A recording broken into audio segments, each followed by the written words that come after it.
उपमुख्यमंत्री एकनाथ शिंदे आणि भाजप प्रदेशाध्यक्ष चंद्रशेखर बावनकुळे यांच्यामध्ये वर्षा बंगल्यावर बैठक पार पडली आहे। या बैठकीत दोघांमध्ये जवळपास 40 मिनिटे चर्चा झाल्याची माहिती आहे। यामध्ये मंत्रिमंडळ विस्ताराबाबत महत्त्वाची चर्चा करण्यात आल्याची माहिती सूत्रांनी दिली।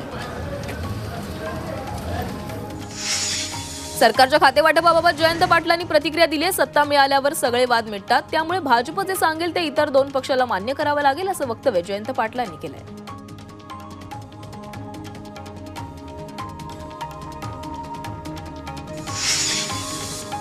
मुंबईत राष्ट्रवादी काँग्रेस शरदचंद्र पवार पक्षाची महत्त्वाची बैठक पार पडणार आहे। 4 आणि 5 जानेवारीला आगामी निवडणुकीच्या अनुषंगाने महत्त्वाची बैठक होणार आहे। या बैठकीला सगळे खासदार, आमदार आणि जिल्हाध्यक्ष उपस्थित राहणार आहेत। शरद पवारांनी तुटलेलं नातं जोडण्यासाठी पुढाकार घेतला, तसं नातं जोडणं उद्धव ठाकरेंनी शरद पवारांकडून शिकावं असा सल्ला शिवसेना प्रवक्ते संजय शिरसाट यांनी दिलाय। राष्ट्रवादी दोन्ही बाजूंना टाळी वाजते, असं शिवसेनेतही कुणीतरी टाळी द्यायला तयार हवं असं मत देखील संजय शिरसाट यांनी व्यक्त केलंय। शरद पवार आणि अजित पवारांची भेट ही कौटुंबिक होती, यातून राजकीय अर्थ कोणी काढू नये असं वक्तव्य खासदार अमोल कोल्हेंनी शरद पवार आणि अजित पवारांच्या भेटीवर केलंय। महायुतीत अंतर्गत मतभेद असावेत, मात्र एकमेकांविषयी अविश्वासाची भावना नसावी असं विधान एकनाथ खडसेंनी केलंय।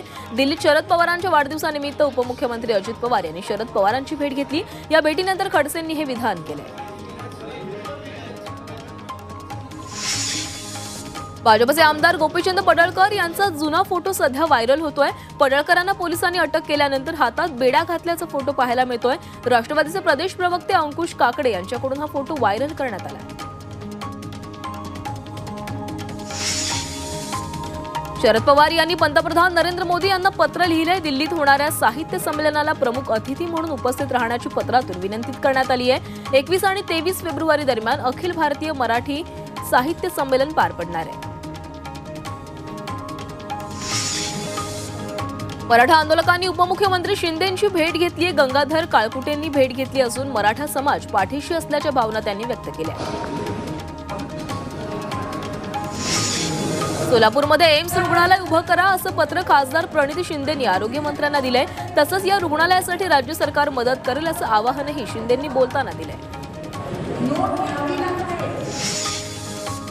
आमदार आदिती तटकरे यांनी त्यांच्या मतदारसंघात फेरफटका मारला। यावेळी तटकरे यांनी मतदारांसोबत चहा नाश्ता करत गप्पाही मारल्या। तसंच त्यांना भरघोस मताने निवडून दिल्याबद्दल तटकरे यांनी मतदारांचे आभारही मानले।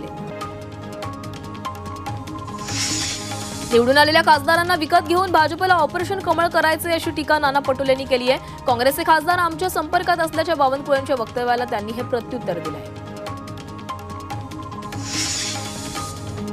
ईव्हीएम बाबत अनेक शंका असल्यामुळे कायद्यानुसार काय होईल याची आपण चर्चा करत असल्याची माहिती राष्ट्रवादी शरद पवार पक्षाच्या जयंत पाटलांनी दिली आहे। तसंच मतदार मतदान केल्याचं सांगतायत, मात्र ते निकालामध्ये दिसत नसल्याचंही पाटील म्हणाले।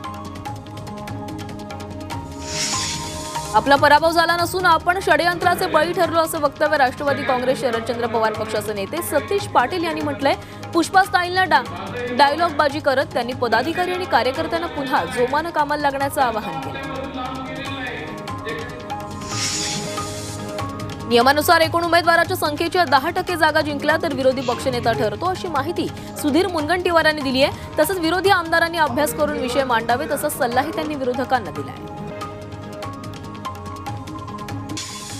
बीडमधील सरपंच संतोष देशमुख यांच्या हत्या प्रकरणी स्थानिक पोलिसांवर विश्वास नसल्याची प्रतिक्रिया आमदार प्रकाश सोळंके यांनी दिली आहे। तर वरिष्ठ पोलीस अधिकाऱ्याच्या अधिकाराखाली एसआयटी स्थापन करा अशी मागणी सोळंके यांनी केली आहे। मराठा समाजाकडून आज बीड बंदची हाक देण्यात आली आहे। सरपंच संतोष देशमुखांच्या हत्येच्या निषेधार्थ बंदची हाक देण्यात आली आहे। आरोपींवर कठोर कारवाईची मागणी करण्यात येते। वन नेशन वन इलेक्शनला केंद्राकडून मंजुरी मिळाली आहे। केंद्रीय कॅबिनेट बैठकीमध्ये मंजुरी दिल्याची सूत्रांची माहिती आहे।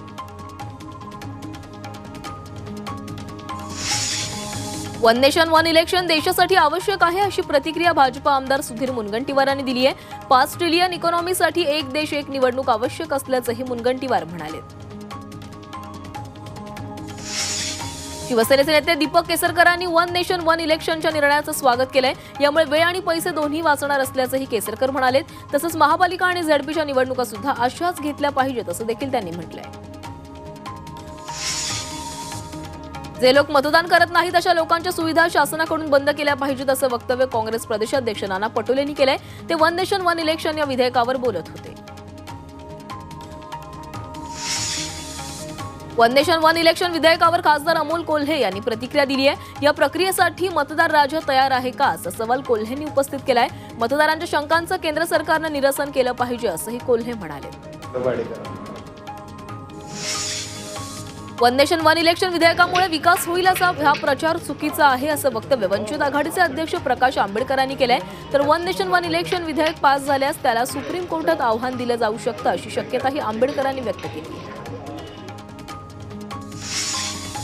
बोगस औषध साठ्याचं लोन धाराशिवपर्यंत पोहोचलंय। धाराशिव जिल्हा रुग्णालयामध्ये बोगस औषधांचा साठा सापडलाय। अन्न औषध विभागाकडून 200 गोळ्यांचं सॅम्पल घेण्यात आलंय। त्यामुळे आता अन्न आणि प्रशासन विभागाच्या अहवालाची प्रतीक्षा आहे। राज्यातील काही शासकीय रुग्णालयांमध्ये बनावट औषधांचा पुरवठा करण्यात आला होता। या प्रकरणी राज्यातील सर्व रुग्णालयांना त्यांच्या रुग्णालयातील औषधांची तपासणी करून अहवाल देण्याचे आदेश देण्यात आले। नांदेडच्या सरकारी रुग्णालयाला पुरवलेलं एक औषध प्रयोगशाळेच्या तपासणीत बनावट आढळलंय। एका कंपनीनं एमॉक्सक्लॅब या अँटीबायोटिकचा साठा पुरवला होता। मात्र सरकारी लॅब तपासणी त्या औषधात योग्य प्रमाणात औषधी गुणधर्म नसल्याचं आढळलंय। त्यानंतर या 1.5 लाख गोळ्या सीज करण्यात आल्यात। औषध कंपनीवर कारवाई केली जाईल। रायगड किल्ल्यावर येणाऱ्या सहलींचं प्रमाण अधिक वाढलंय। त्यामुळे रायगडला शाळा अधिक पसंती देत असल्याचं दिसतंय। तसंच पर्यटकांमुळे स्थानिकांनाही चांगला रोजगार उपलब्ध होतोय। कोकणच्या विशेष रेल्वे गाड्या वीर वैभववाडी सावंतवाडी या स्थानकांवर थांबणार आहेत। त्याचबरोबर नाताळच्या सुट्ट्यांमध्ये कोकणातील पर्यटन स्थळी होणारी गर्दी लक्षात घेऊन कोकण रेल्वे मार्गावर विशेष रेल्वे गाड्याही चालवण्यात येणार आहेत। यामुळे कोकण प्रवाशांना दिलासा मिळणार आहे। नवी मुंबईतील तुर्भेमधील सार्वजनिक बांधकाम विभाग कामगार वसाहतीची दुरवस्था झाली आहे। सांडपाणी व वाहून नेणारी नाले तुंबले। तसंच दुर्गंधी आणि डासांचे प्रमाणही वाढले। झाडेझुडपं वाढली आहेत। अनेकदा तक्रार करूनही सार्वजनिक बांधकाम विभाग याकडे दुर्लक्ष करत आहे। पिंपरी चिंचवड महानगरपालिकेने शहरातील 13 पैकी 10 जलतरण तलाव खासगी संस्थांना चालवण्यास दिलेत। तिकीट विक्री, स्वच्छता, सुरक्षा, पाणी शुद्धीकरणाची जबाबदारी या संस्थांकडे असणार आहे। खासगी संस्थांना तिकीट दर वाढवता येणार नाहीत। महापालिकेच्या स्थायी समिती बैठकीमध्ये आयुक्तांनी या निर्णयाला मान्यता दिली आहे।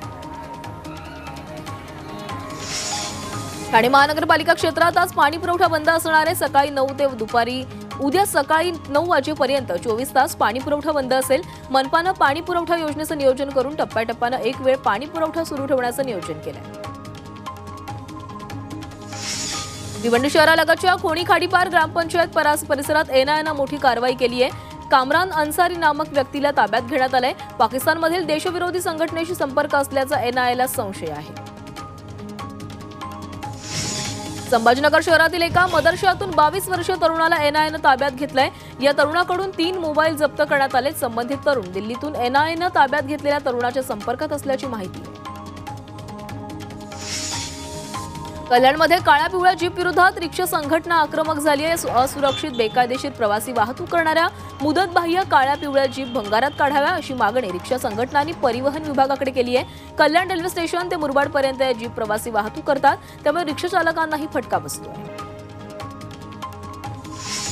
एमपीएससीद्वारे घेण्यात येणाऱ्या गट ब आणि गट क पदांसाठीच्या परीक्षेसाठी वयोमर्यादा वाढवण्याची मागणी करण्यात आली आहे। येत्या 5 जानेवारीला ही परीक्षा होणार आहे। मात्र परीक्षेची जाहिरातच उशिरा प्रसिद्ध झाल्यामुळे जवळपास 80,000 विद्यार्थी वयोमर्यादा उलटल्यानं अपात्र ठरलेत। त्यांना परीक्षेसाठी पात्र करण्याची मागणी विद्यार्थी करतात। शिर्डीतल्या साई मंदिरात 20 डिसेंबरला दुपारी 1:15 ते 4:30 वाजेपर्यंत समाधी मंदिर दर्शनासाठी बंद राहणार आहे। या काळात साईबाबांच्या मूर्तीची 3D स्कॅनिंग करून डेटा जमा केला जाणार आहे। त्यासाठी तज्ज्ञांची समिती 20 तारखेला समाधी मंदिराची पाहणी करेल। त्या काळात समाधी मंदिर दर्शनासाठी बंद राहील। शिर्डीत साई मंदिर परिसरात एनएसजी ब्लॅक कमांडोंचं मॉकड्रिल पार पडलं। साई मंदिर परिसरात अतिरेकी हल्ला झाल्यानंतर कारवाई कशी करावी याचं मॉकड्रिल पार पडलं। वरिष्ठ अधिकाऱ्यांसह 150 कमांडोच्या कर्मचाऱ्यांनी साई मंदिर परिसरामध्ये मॉकड्रिल केलंय। सुप्रीम कोर्टाने दिलेल्या निर्णयानुसार नवी मुंबईमधील पाणथळ जागा संरक्षित होणार आहे। पाणथळ जमिनींच्या संवर्धनासाठी कार्यरत असलेल्या वनशक्ती आणि आनंद आर्य या दोघांनी दाखल केलेल्या हस्तक्षेप याचिकेवर कोर्टाने हा निर्णय घेतला।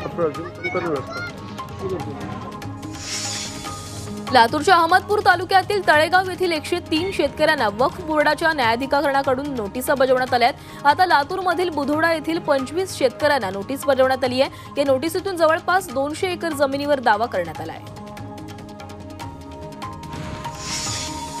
वाशिम नगरपालिकेने 9 कोटी रुपये खर्च करून 8 वर्षांपूर्वी टेम्पल गार्डन आणि तारांगण बनवलं होतं। मात्र 8 वर्षांनंतरही तारांगण बंदच आहे। तारांगणचं सगळं साहित्य एकदा आगीत जळून खाक झालं होतं। नगरपालिकेचं याकडे लक्ष नसल्याचा आरोप नागरिकांनी केलाय। त्याची दुरुस्ती करून गार्डन तारांगण सुरू करण्याची मागणी होतीये। सांगलीच्या वसगडे येथील शेतकऱ्यांनी रेल रोकोचा प्रयत्न केला। रेल्वे प्रशासनाकडून संपादित करण्यात आलेल्या जमिनीचा मोबदला आणि विविध मागण्यांसाठी शेतकरी आक्रमक झाले। आंदोलनाकडे रेल्वे प्रशासन लक्ष देत नसल्यानं शेतकऱ्यांनी रेल्वे रुळावर धाव घेतली। यावेळी पोलिसांनी शेतकऱ्यांना अडवलं आणि या दरम्यान रेल्वे आणि पोलीस प्रशासन तसंच शेतकऱ्यांमध्ये झटापट आणि वादावादीचा प्रकार झाला। शाळकरी मुलाच्या अपघाताच्या निषेधार्थ धाराशिवमध्ये सोलापूर धुळे महामार्गावर रास्ता रोको करण्यात आलाय। यामुळे महामार्गावर वाहनांच्या लांबच लांब रांगा लागल्याचं पाहायला मिळालं। सर्व्हिस रोड आणि अंडरपास नसल्यामुळे शाळेसमोर सातत्यानं अपघात होत आहेत। यात एका शाळकरी विद्यार्थ्याचा मृत्यू झाला होता।